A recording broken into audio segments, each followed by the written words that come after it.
आज का टॉपिक रहेगा हिम ग्लेशियर के पिघलने के क्या क्या प्रभाव और दुष्प्रभाव पड़ते हैं। तो कुल मिला के अगर मैं बात करूं हिम ग्लेशियर के पिघलने से क्या प्रभाव पड़ते हैं, तो सबसे पहले आता है समुद्र का स्तर बढ़ना। मतलब यदि समुद्र के पानी की मात्रा बढ़ेगी तो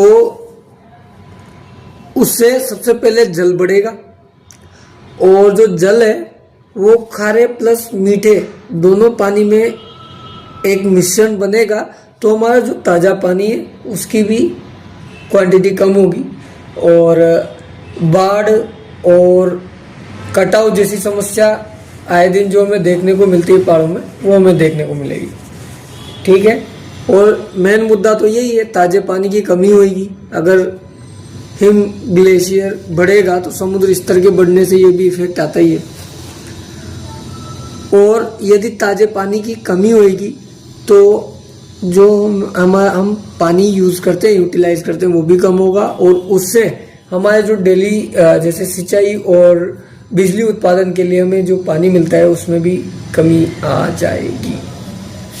अब बाढ़ और भूस्खलन, ये दोनों इम्पोर्टेंट पैरामीटर समझने ज़रूरी है कि हिम ग्लेशियर के होने से ये दोनों में इफेक्ट आता है।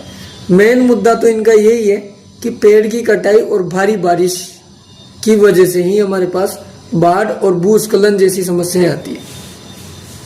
और हिम ग्लेशियर के पिघलने का जो सीधा सीधा डायरेक्ट प्रभाव है वो हमारे टेम्परेचर पर है, जिसका सीधा सीधा असर है पारिस्थितिकी तंत्र, जिसमें सबसे पहले जो बायोडाइवर्सिटी है उस पर भी इफेक्ट आएगा, जैव विविधता पर, और प्रवाल भित्तियाँ जो है जिनसे लाखों जीव पनप रहे हैं वो भी खत्म हो जाएगी, और इनडायरेक्टली रोगाणु बढ़ेंगे और पानी की गुणवत्ता में गिरावट आ जाएगी। तो इस तरीके से हमने देखा कि हिम ग्लेशियर जो है किस तरीके से हमारे आर्थिक परिवर्तन और इकोनॉमिक और डेली लाइफ को प्रभावित करता है, और इसका सीधा सीधा प्रभाव है पेड़ के कटने से CO2 और टेम्परेचर। CO2 बढ़ने से टेम्परेचर बढ़ता है, उस वजह से हमारे जो हिम ग्लेशियर है वो पिघल रहे हैं।